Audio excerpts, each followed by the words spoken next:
Hello YouTube, this is David Gould, new car manager at Sloan Toyota Philadelphia, located on Cottman Avenue. Bringing you another RAV4. It just seems to be that it's have a lot of them in this area, but to show basically what is involved with this safety sense and the ability of that system to be able to absorb an accident or reduce the effects of an accident.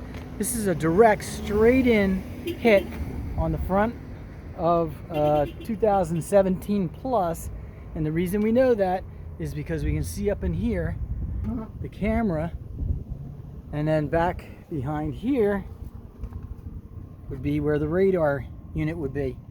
The amount that this cuts into the car is very significant, and basically the car is locked, so I can't go peeking in there, but we can see that the airbags did not deploy.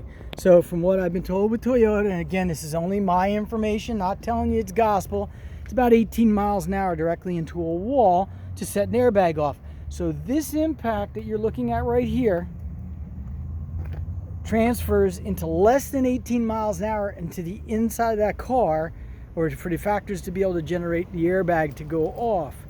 Now, the implied piece of the puzzle right here is how much reduction in speed did the safety sense put into the equation? In other words, what would have happened if it didn't have the safety sense system in it?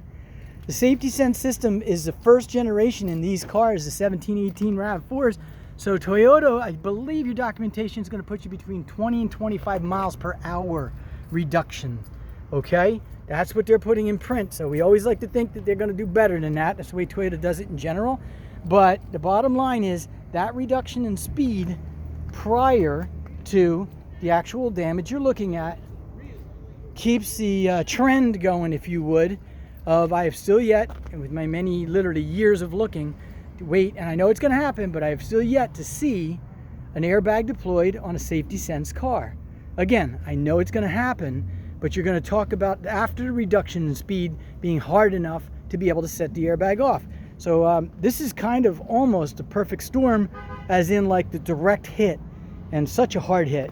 Now, also with this, as long as we're into the safety features and what other else Toyota's got, it may be a little difficult to see here, but we can see the bend in the hood. Now, when you hear them talk about crumple zones, the crumple zones, these are deliberate areas for it to bend. There's a hook down in here so that we don't jam the hood back in through to the dashboard and back to the passengers on the inside there with any type of a real hard hit. Come around to the other side, and you can see it's just off center, but still does the same thing, right? Holds right in line. And then once again, one of my personal tests that I look at is I look at the seams, how much distortion along the seams. This one I don't have the keys to, so I can't open the door, but there is zero distortion here. So this door is going to open with no problem. And when you have a front end hit like that, it's very easy to trap a door, the fender to hold the door from opening. As a matter of fact, most of the cars that we see out there, that is what's going to happen. Here is this driver's side, and again the same thing, right? Excuse me, we can see all the way down that they can get in and out of the car. The actual structure of the car down the side is all together. At the top, I'm sorry about the sun, is again all together, and then down this side all together, right? So it looks like this car is probably even drivable here with the clearance off the fenders. So that's it. I just wanted to take another minute to be able to take a look. This car is probably totaled.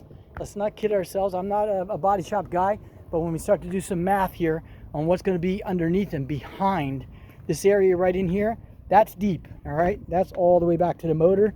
And I suspect if we look inside there, I don't know if you can see anything better or not. Yeah, there's going to be a lot of things that are involved with it to make that one get straightened back out again. If they do put it back together, we'll see. So anyway, bottom line is I'm not too worried about the cars. We'll make another one for you. It's way more important that the passengers, all right, are taken care of and that they're in good shape. So once again, David Gould at Sloan Toyota Philadelphia. I'm one of the managers here. I just wander the lot here and there and fascinated by how the changes in the systems are happening around us. I guess as you work our way towards autonomous self-driving cars. I mean, we have self-braking that's involved with this here. So if there's any questions, or if we can answer anything for you, put a comment down below there if you like it. If you'd like to subscribe to see more similar vehicles, feel free to do that as well. Be safe out there, and consider what this might mean when you're getting your next vehicle.